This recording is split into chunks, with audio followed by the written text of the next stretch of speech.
Bonsoir à toutes et à tous, il est 22 h, bienvenue dans cette nouvelle édition. Voici les titres de l'actualité de ce soir. La Libye et Djibouti en tête de la croissance économique arabe en 2025 selon un nouveau sondage de la Banque mondiale.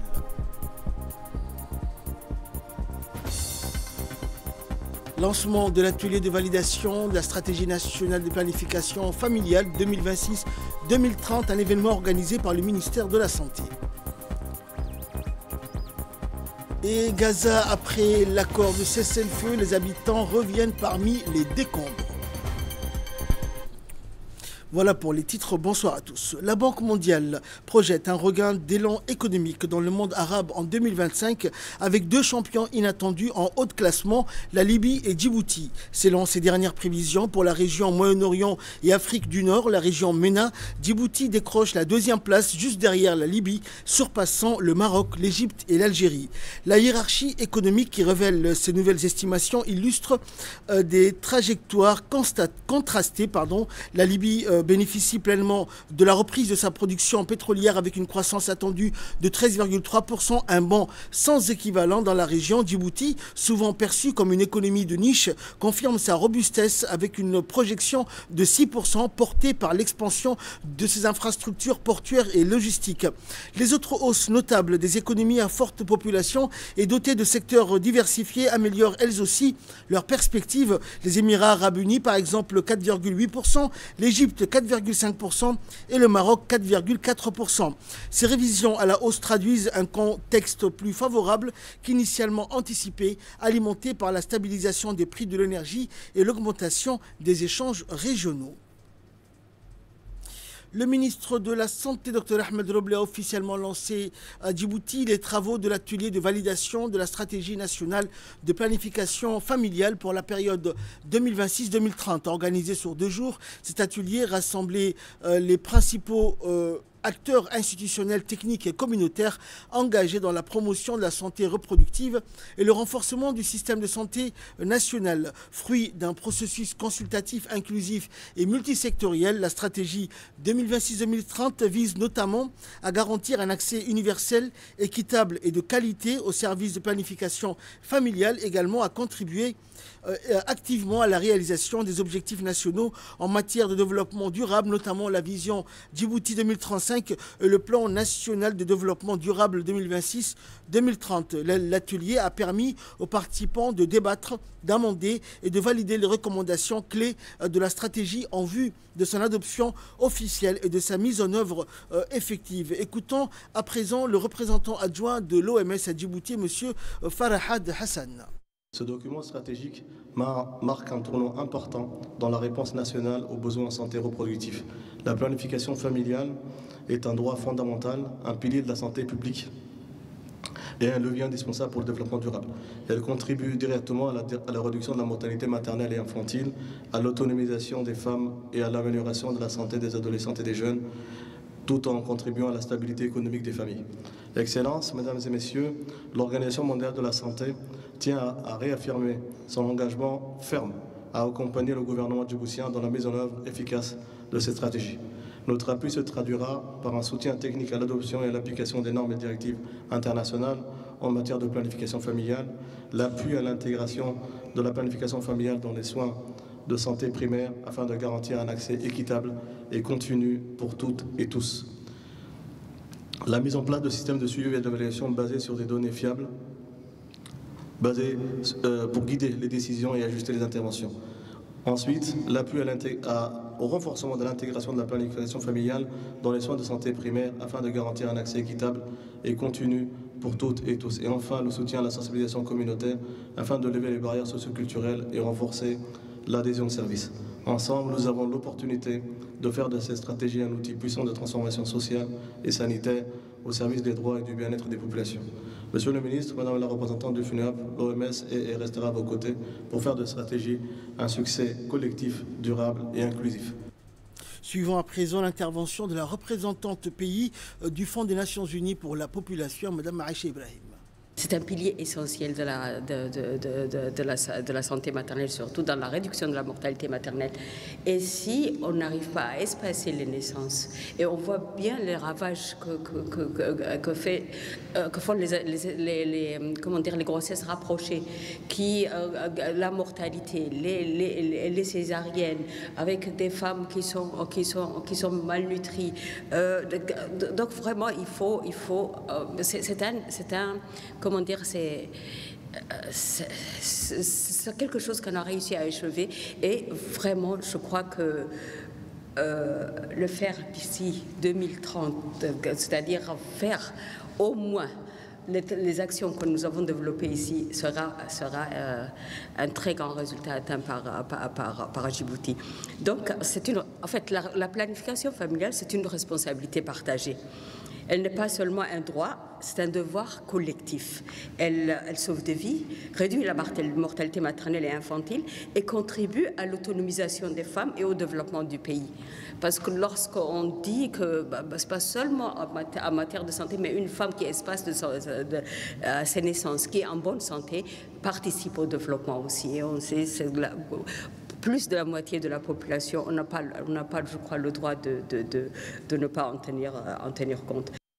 Et de son côté, le ministre de la Santé, Dr Ahmed Roblé, a souligné que cette stratégie constituait un levier essentiel pour renforcer la résilience du système de santé et favoriser l'épanouissement des communautés à travers des services adaptés aux besoins de la population. On l'écoute. Fait partie de la vision Djibouti 2035, mais également fait partie intégrante des objectifs du plan national de développement sanitaire 2025-2030. Le ministère de la Santé, pour le ministère de la Santé, le planning familial est fondamental puisqu'il joue un rôle important pour la réduction de la mortalité maternelle et néonatale. Il joue également un rôle important, et mes prédécesseurs l'ont dit, sur l'autonomisation des femmes, pour que les femmes soient plus autonomes, pour que les femmes puissent faire autre chose, puissent aussi décider et mieux suivre leur avenir, pour qu'elles puissent travailler, pour qu'elles puissent satisfaire vraiment toutes leurs ambitions. Le planning familial joue un rôle important. Le planning familial, ce n'est pas seulement le fait d'arrêter de faire des enfants, ce n'est pas ça. Il faut que les gens puissent comprendre que le planning familial, c'est un espacement de naissance. Et c'est très important, c'est utile pour la famille, c'est utile pour la santé de la mère, de ses enfants, c'est utile pour l'économie de la famille, c'est utile pour les communautés, pour le pays également. Et donc, tous les objectifs et toutes les activités qui sont déclinées dans cette stratégie seront rigoureusement travaillées et mises en œuvre, Inch'Allah, durant cette période de 5 ans jusqu'à 2030.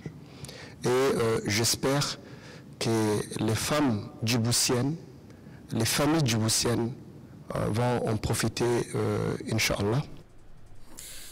Dans l'actualité également, une importante délégation conjointe du ministère de l'Éducation nationale et de l'UNICEF s'est rendue à Doha au Qatar du 8 au 10 octobre 2025. La suite dans ce commentaire. Dans l'actualité également, une délégation conjointe du ministère de l'Éducation nationale, de la formation professionnelle et de l'UNICEF s'est rendue à Doha au Qatar du 8 au 10 octobre, conduite par le ministre de l'Éducation nationale, Moustapha Mohamed Mahamoud, et accompagnée par la représentante résidente de l'UNICEF. La mission avait pour ambition de renforcer la coopération bilatérale et de mobiliser de nouveaux appuis pour le système éducatif djiboutien. La délégation comprenait également le directeur du projet du MENFOP ainsi que l'adjoint de la représentante de l'UNICEF. Tout au long de son séjour, la délégation a multiplié les rencontres de haut niveau avec les principaux acteurs qataris du secteur de l'éducation et du développement en présence de l'ambassadeur de Djibouti au Qatar, Daïb Doubad Roblé. L'objectif affiché était clair, consolider les acquis déjà obtenus et explorer de nouvelles pistes de collaboration pour répondre aux défis éducatifs à Djibouti. La mission a été marquée par un échange riche et constructif entre le ministre djiboutien et son homologue qatari et ministre de l'Éducation et de l'Enseignement supérieur du Qatar. Les deux responsables ont réaffirmé leur volonté de renforcer la coopération dans des domaines stratégiques tels que la transformation numérique, le développement de l'enseignement des sciences et technologies, ainsi que la formation des enseignants, notamment dans les disciplines scientifiques et linguistiques. Cet entretien s'est conclu sur une note positive, en ouvrant la voie à des initiatives collaboratives concrètes. Le ministre a également eu un entretien avec le directeur général de Qatar Charity et cette réunion, qualifiée de fructueuse et prometteuse, a permis d'évoquer la poursuite de l'intensification de l'appui de l'organisation au MENFOP. Les discussions ont porté sur l'amélioration de l'environnement scolaire des écoles, la construction d'écoles dans les zones rurales afin de rapprocher l'éducation des enfants les plus éloignés, ainsi que le soutien aux établissements accueillant des réfugiés, garantissant ainsi inclusion et équité. Et à l'issue de cette mission à Doha, le ministre Moustapha Mohamed Mahamoud a réaffirmé son engagement à poursuivre les réformes éducatives et à consolider les partenariats internationaux. La délégation a par ailleurs été reçue par le nouveau directeur général de la Fondation Education Above All. Cet entretien a mis en lumière les résultats impressionnants obtenus grâce au projet PRODA qui a permis de scolariser plus de 35 850 enfants. Ce programme a contribué à l'atteinte de la scolarisation universelle au niveau primaire avec 0 enfant non scolarisé dans la tranche d'âge de 6 à 10 ans. Le ministre du Commerce et du Tourisme, Mohamed Warsamadiri, a conduit une délégation pour prendre part aux travaux de la 20e réunion des ministres des Affaires étrangères du COMESA et le 24e sommet des chefs d'État et de gouvernement du COMESA tenu les 8 et 9 octobre à Nairobi au Kenya. Ce 24e sommet des chefs d'État et de gouvernement du COMESA, placé sous le thème « Optimiser la numérisation pour renforcer les chaînes de valeur régionales en vue d'une croissance durable et inclusive », ce rendez-vous annuel a réuni les dirigeants des pays membres du COMESA afin d'évaluer les progrès accomplis, de planifier conjointement les projets et programmes relatifs à l'intégration régionale, mais aussi de débattre des stratégies destinées à accélérer la transformation numérique du continent et à stimuler le commerce intra-régional. En marge du sommet, la délégation djiboutienne a eu des rencontres bilatérales avec des représentants du secrétariat du COMESA et les institutions régionales. Ces échanges ont permis d'explorer de nouvelles opportunités de coopération économique et numérique, notamment dans le domaine des infrastructures, de la facilitation du commerce et du développement des petites et moyennes entreprises. Le ministre délégué à la décentralisation, Kassim Haroun Ali, a présidé ce week-end une cérémonie officielle de signature d'une convention entre le Conseil régional d'Ali Sabié et la Salam African Bank. Cet accord marque le lancement d'un ambitieux projet de financement et de construction de 20 locaux commerciaux dans la ville d'Ali Sabié, avec pour objectif de renforcer le tissu économique de la ville de Asad Dioug. Le ministre, accompagné des responsables de son département, a été accueilli par le préfet et le président du conseil régional. Les parlementaires de la région étaient également présents. La cérémonie s'est tenue au conseil régional. La banque Salam African, par cette convention, s'engage à financer la construction de 20 locaux commerciaux qui permettront de dynamiser l'économie, soutenir les petites entreprises et créer de nouvelles opportunités d'emploi dans la région. Le ministre Kassim Haroun Ali a salué cette collaboration exemplaire entre les institutions publiques et le secteur privé, soulignant que cette initiative s'inscrivait pleinement dans les objectifs de la politique de décentralisation et de développement équilibré des régions. À l'issue de la cérémonie de signature, le ministre et les autorités régionales, accompagnés des représentants de Salam African Bank, se sont rendus sur le site du projet pour procéder à la pose de la première pierre des 20 futurs locaux commerciaux. Ce geste symbolique marque le début effectif des travaux et témoigne de la volonté commune d'accélérer la mise en œuvre de ce projet structurant pour la ville d'Ali Sabié.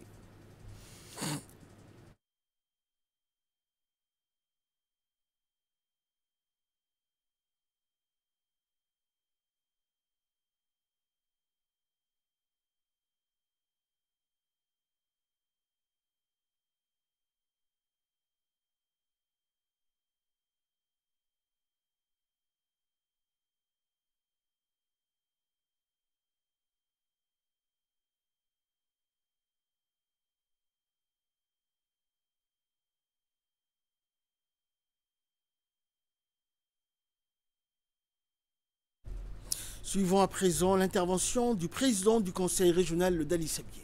Pour moi, un immense honneur de prendre la parole aujourd'hui à l'occasion de cette cérémonie de pose de pierres de 20 locaux commerciaux que la Salam Bank a choisi de financer et de construire ici à Ali Sabié.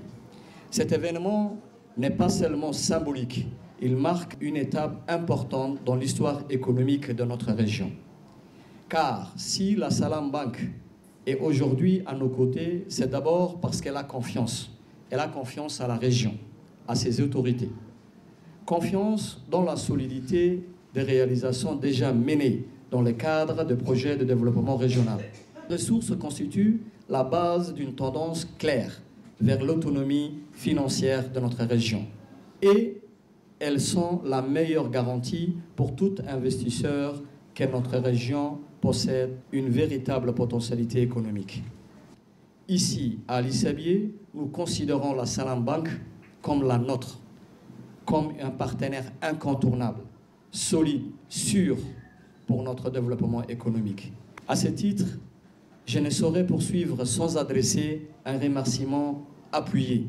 Son Excellence, Monsieur le ministre de la décentralisation, Monsieur Qassim Haroun Ali, dont l'accompagnement sans faille et l'engagement constant ont permis de donner corps à notre vision de développement régional. Je tiens également à saluer Monsieur le préfet de la région d'Ali Sabié, Abdul Malik Mohamed Bonoïta, cher ami, son appui inconditionnel, mise en œuvre d'une véritable synergie entre préfecture et conseil régional. Suivant également l'intervention d'une autre autorité donc de la région d'Ali Sabié, le préfet Abdul Malik Mohamed Bonoïta. Il y a aussi à remercier Banque, Salam Bank, pour avoir cru et eu confiance à la proposition de projet du président du conseil régional. Parce qu'aujourd'hui, dans le cadre de la politique de la décentralisation, le gouvernement souhaite encourager les régions. Cela évite, non seulement c'est dans le cadre de l'entrepreneuriat, mais également cela évite l'exode vers la capitale.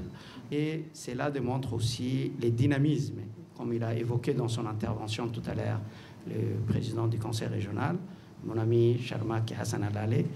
Il a évoqué tout à l'heure que lorsque la DDS a apporté son appui pour construire les 8 locaux commerciaux, le nombre de demandes était tellement important, c'était plus de 200 demandes.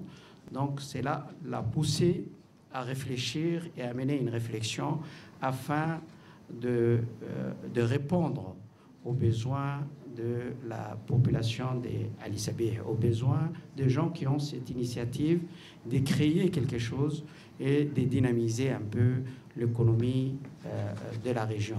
Cela augmente son panier fiscal. Donc, je salue cette approche, je salue cette initiative et je salue également le partenaire qui a cru, parce qu'il faut croire en projet pour qu'on puisse l'accompagner. Aujourd'hui, c'est un pas, je dirais, un pas des géants, Inch'Allah. Et l'avenir nous dira, Inch'Allah, que le travail qui a été réalisé aujourd'hui va être une porte pour les autres projets. Et enfin, le ministre de la décentralisation, M. Qassim Haroun Ali, a félicité le président du conseil régional ainsi que le préfet de la région d'Ali Sabié pour cette initiative. On l'écoute. Je suis très honoré d'être parmi vous pour participer à cette cérémonie de pose de pierre qui se tient aujourd'hui à Ali Sabié. Un événement qui marque une nouvelle ère et inaugure de nouvelles perspectives pour la ville et la région d'Ali Sabié. La région d'Ali Sabié s'est distinguée toujours des autres régions du pays par son dynamisme économique, ses réalisations d'infrastructures commerciales et de loisirs, la transformation de son paysage urbain et la promotion du tourisme local.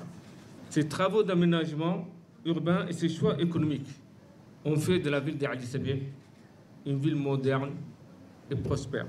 En matière de collecte fiscale et d'investissement à caractère économique, la région d'Ali Sabir se tient au sommet du podium du classement des régions. Elle est la première région.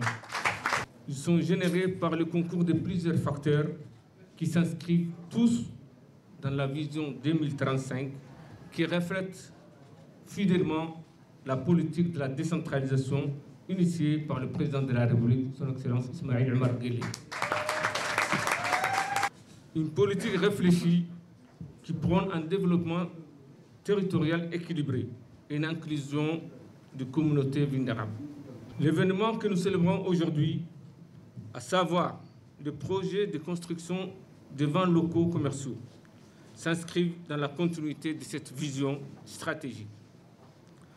Ce projet, initié par le président du conseil régional, M. Chermak Hassan Alale, et je félicite au passage, aura des retombées économiques considérables qui se traduiront par une augmentation en termes de recettes fiscales pour la région, une création d'emplois et une augmentation du pouvoir d'achat des habitants de la région de Ali Sabir. Actualité régionale. À présent, l'Éthiopie a enregistré une performance remarquable au début de la campagne d'exportation du café 2025-2026, générant ainsi 546 millions de dollars américains en seulement 2 mois grâce à l'expédition de plus de 80 000 tonnes de café vers les marchés internationaux. Selon l'autorité éthiopienne du café et du thé, ces résultats marquent un démarrage prometteur vers l'objectif national de 600 000 tonnes exportées et de 3 milliards de dollars de recettes d'ici la fin de l'exercice. Cette réussite s'explique en partie par les réformes structurelles mises en place dans la chaîne d'approvisionnement du café. Reconnue comme le berceau historique du café arabica, l'Éthiopie tire une grande fierté de cette filière stratégique qui représente une source essentielle de devises et un moyen de subsistance pour près de 20% de la population. Et enfin, nous allons parler prix Nobel. Le comité Nobel norvégien a annoncé vendredi l'attribution du prix Nobel de la paix 2025 à la militante vénézuélienne Maria Corina Machado en reconnaissance de ses efforts remarquables en faveur de la paix, des droits humains et du dialogue entre les communautés. Lors de sa déclaration après l'annonce, Marie a exprimé sa profonde gratitude pour cette distinction, affirmant que ce prix appartenait à toutes celles et ceux qui croient en la force du dialogue et de la coopération pour construire un monde plus juste et plus pacifique. Créé en 1901, le prix Nobel de la paix récompense chaque année des personnes ou des organisations ayant apporté une contribution exceptionnelle à la promotion de la paix dans le monde. Il demeure aujourd'hui l'une des distinctions internationales les plus prestigieuses. C'est ainsi que prend fin cette édition. Merci à vous de nous avoir suivis. Excellente soirée avec la suite de nos programmes.